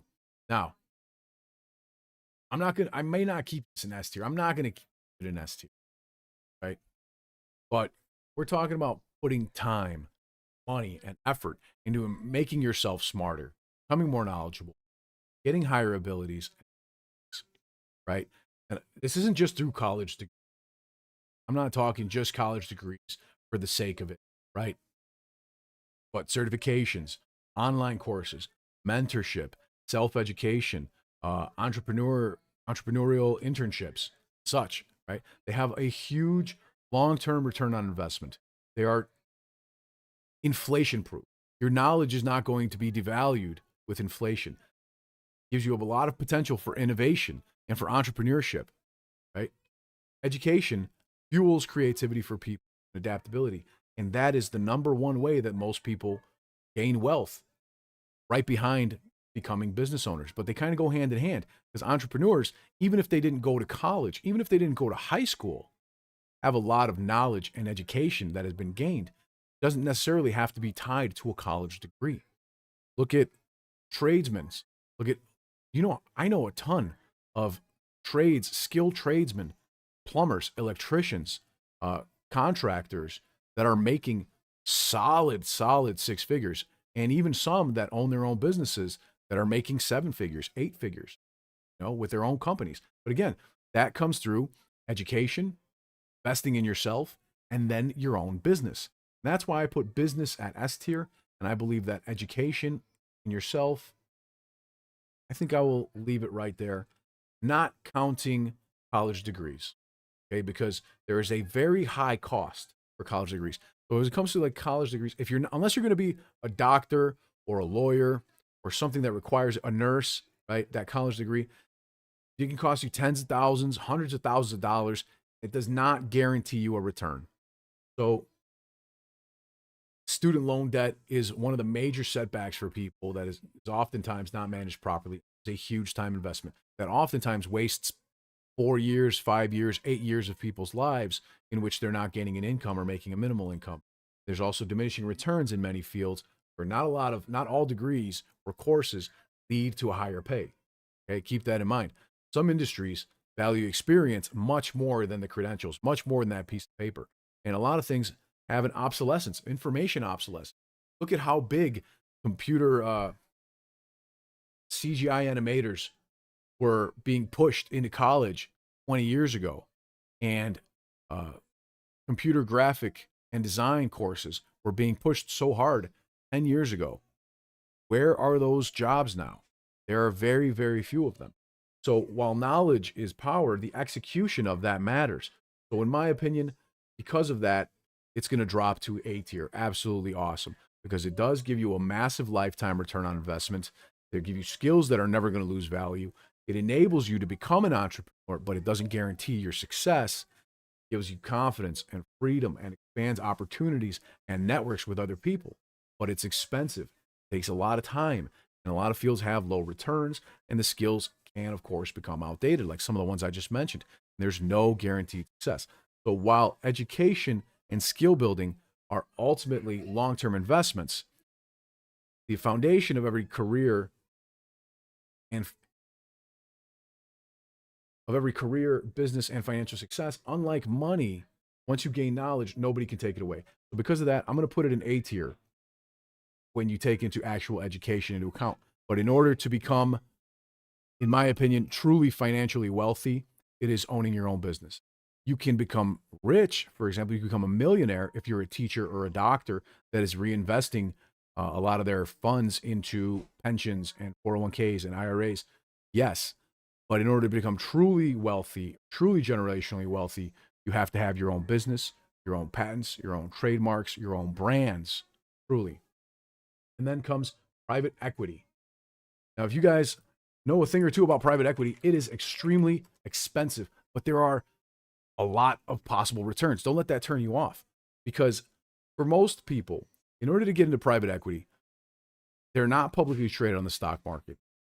There's a lot of venture capital, there's growth funding, there's buyouts.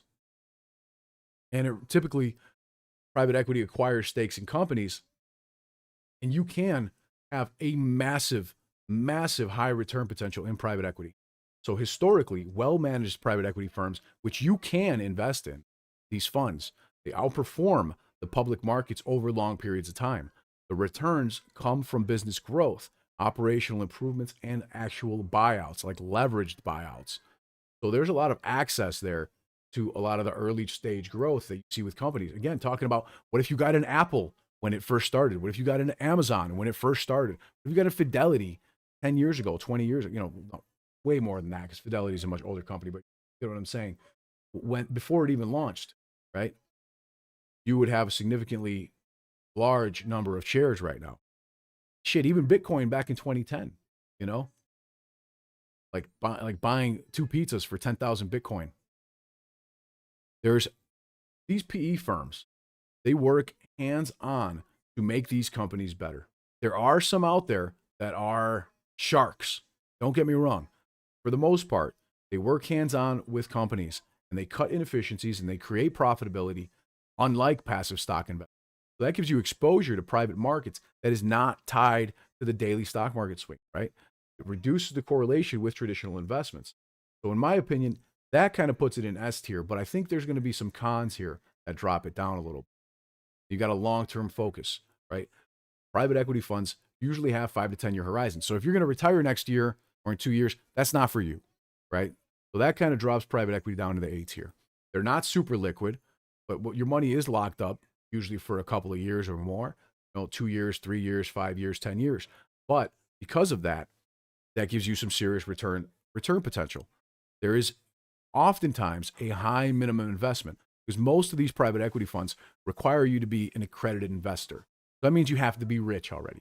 You have to make a minimum of $250,000 a year or have $1 million in assets, not including the value of the home you live in. So if your house is worth $1 million, you're not an accredited investor. But if you have real estate investments like these other properties that we told you about, or real estate that are worth over $1 million, then you are an accredited investor. They have high fees, and there's a risk of loss and a lack of transparency because these private firms don't file public reports. So in my opinion, that drops it down into the B tier as far as return, as far as like actual, a decent investment, right? Because there is massive potential for high return. It is easy to access some of these funds, and they're being managed by some of the best CEOs and fund managers in the world, with entire boards of people whose job is to do this. But there's a long-term strategic focus here, and a risk of failure. And oftentimes it's very hard to get into if you're not already rich, right? And this gives you like elite level returns and access to companies that have not yet IPO'd, pre-IPO. So it's best suited, unfortunately, for wealthy people or institutional investors that have long-term horizons. And that makes me put it in the B tier. However, the last one that I'm going to talk about, and then we can, if you guys have any questions, you can throw them at me, is private equity ownership of lit exchange. Folks, this is the reason for this. I'm going to put it up here just for a moment because you don't have to be rich to invest in lit exchange. You don't have to be rich. You don't have to be a billionaire or a millionaire. You can invest as little as $500 and become a founder in the company.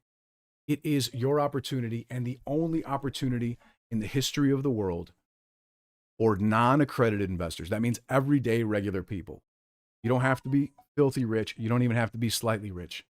But if you have money that you want to set aside for a few years and have potential for growth, of course, there's risk involved, like anything. But if you want to have potential for growth and receive perks and benefits that have never been offered before, because what this company is a stock and crypto brokerage that is currently in the works. Startup, and the company has already filed multiple patents, utility patents, design patents, and so on, and is currently offering regular people such as yourself the opportunity to own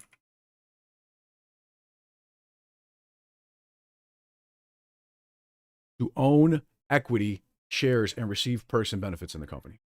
Okay. There is a lot going on here.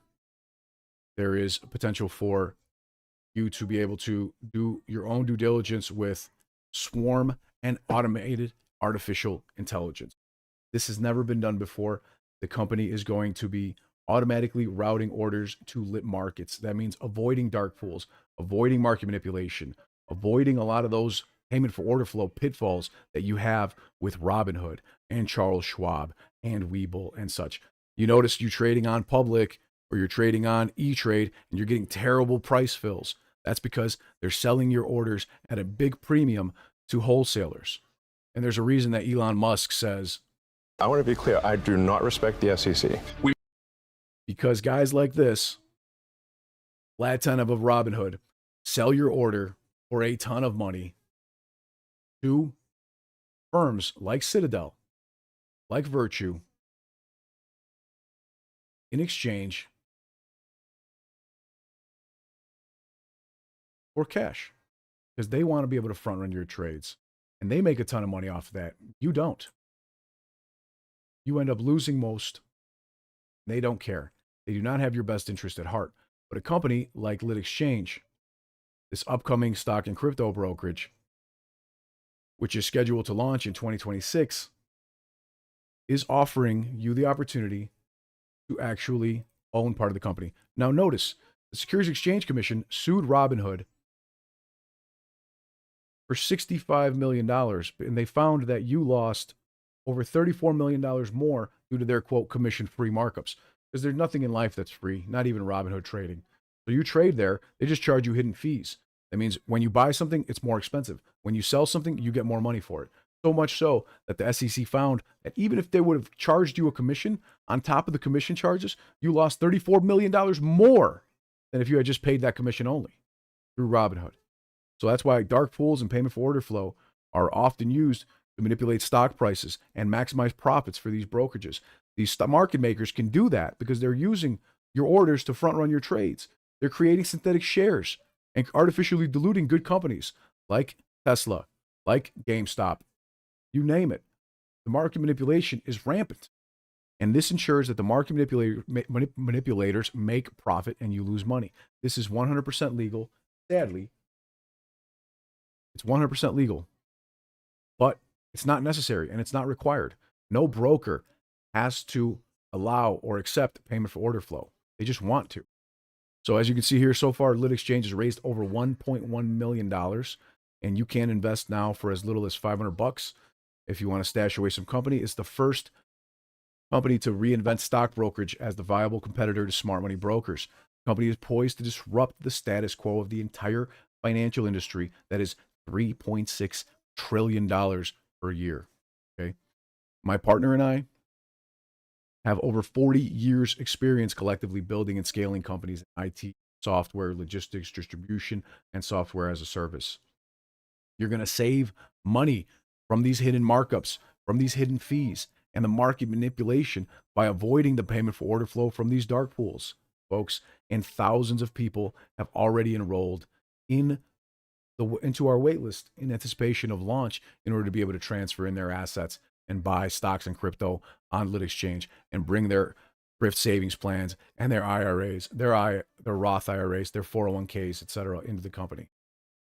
One of the cool things is that no other brokerage is offering you this. Every brokerage is using AI to some extent or another, but Lit Exchange has patents currently pending with the United States Patent Office that allow artificial intelligence to crawl the web for data, filter the information for accuracy, and provide it to our users for their collective review and due diligence and analysis, allowing for an enhanced swarm intelligence, collective intelligence capability from within our think tanks. These are exclusive to Lit Exchange and also patent pending. So, of course, this is the first viable company being created for retail by retail to challenge the market making industry, which exceeds $580 billion every single day. Okay. And so far, our Twitter poll got over 500,000 views, and over 91.9% of people that voted that they are highly interested in Lit Exchange as a potential stock brokerage that avoids payment for order flow from dark pools. And 3.7% more voted maybe. Only a tiny percentage of people said no, that they weren't interested. And I bet you a lot of them were probably, big fans of old Kenny. You know what I'm talking about? So keep that in mind, folks. If you're looking for a bleeding edge UI that is engineered to give you a seamless experience between artificial intelligence, thousands of your best friends, social media, strategizing, and trading that has never been done before, this is your opportunity. Because it doesn't matter if you're a veteran or if you're just starting out, this platform is going to make it super easy for you in a way that has never been done before. You can find our SEC filings at the Securities Exchange EDGAR website as well, directly from the links in the description below, as well as the entire pitch deck, the business plan, hundreds and hundreds of pages of information for you to get more details as well, that will really give you a big explanation of the market analysis, the market size, the growth, the challenges, and everything else that's involved, and why this company is being adopted by so many people. You know, over $1 million already raised. This is an opportunity for you to get into private equity without having to be a fucking already. And if you're willing to let some money sit for a couple of years, a few years, then when we do eventually IPO, as we plan to do, then you would have a significant liquidity event. Liquidity event meaning that you'd be able to sell your shares. In addition, there is also the potential for stock buybacks in the future before we IPO. The future Lit Exchange, we may offer you a higher price than what you already paid for your shares during this event. At this point, people are investing $500 and they're getting 1 unit for every $500 invested. And in the future, when we IPO, you will receive a set number of shares upon IPO, as well as first buyer's rights of additional shares if you choose to at the time. So you'd then be receiving, say, several hundred or several thousand or thousands of shares for every unit that you're purchasing. So keep that in mind, folks. I want to wish you peace and wealth. Thank you for being here with us today. Tony says, I've been preparing. And I'm so glad to hear that, my friend, because people really do need to protect themselves and protect their investments. And if you're looking for diversification, I personally feel that that's a huge way to say it, huge way to do it. Private equity is an absolute monster right now, especially when it comes to a company that's doing something so groundbreaking. And just in case you were wondering, NASDAQ has reserved our stock ticker. Our LTX is the stock ticker for Lit Exchange already. It has been reserved and approved from the NASDAQ for the company. So keep that in mind. The company is going to be the first brokerage ever to allow regular people such as yourself to get in on the ground floor, to own equity shares, and get these exclusive benefits prior to launch an IPO as an upcoming startup brokerage. The first ever to announce the public tracking of retail-owned shares of heavily shorted equities like Tesla, like SLV, the silver ETF, like AMC stock, like GameStop. The first ever to offer a brand new patent pending way for retail to analyze market data and information using automated artificial and true collective intelligence, already filed with the United States Patent Office. The first ever to announce crypto trading, high yields on your idle cash, crypto staking with high yields, automated lit market trading, dark pool avoidance, and an all new patent pending user interface, patent pending utilities, and a stock lending system that lets you choose which shares to lend. Another world's first that no other brokerage gives you this kind of control. So a lot of people ask me, like, why don't other brokerages do this? Why don't they allow this? Is this impossible? And the fact is, no, folks, it's not impossible. They just don't want you to have these abilities and capabilities. You are the product on Robinhood. You are the product on Charles Schwab, on Webull, and E-Trade, and eToro, and Wealthsimple, and the list goes on.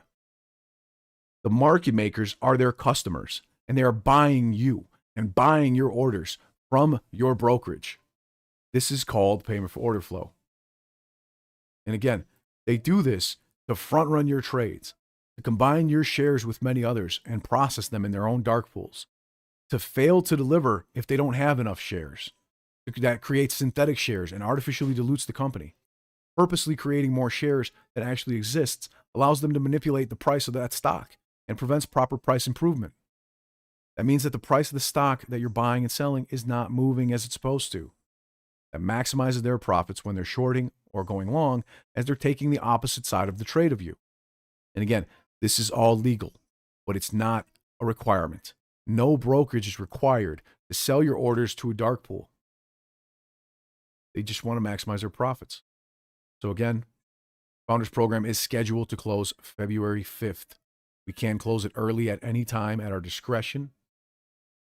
We do plan to IPO Lit Exchange on the NASDAQ in the next few years, at which point you'd have the opportunity to sell your shares. And this is an opportunity to get in earlier than anything else. You can visit the FINRA regulated funding portal at Silicon Prairie at the links down in the description. That's this website here. You can view our website, litexchange.com, for more information as well. And just let us know if you have any questions. Folks, huge shout out to Nicholas. Nicholas says, I'm very excited for Lit Exchange and thankful for the opportunity to be an owner at the ground floor. A once in a lifetime opportunity. The future is so bright.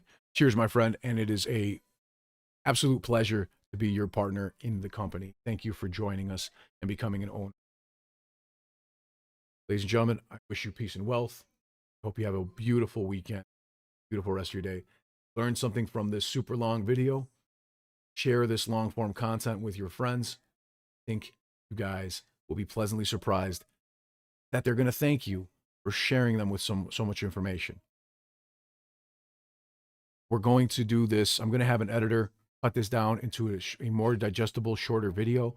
But for now, send them this and tell them to take a look at it when they're on a road trip or when they're driving to work or when they're listening to something in the shower or before bed, so that they can actually learn a lot about what's going on in finance. But keep in mind, this is not financial advice. This is not a solicitation. Do your own due diligence. Hire your own financial advisor. I wish you peace and wealth. Have a beautiful weekend. Peace.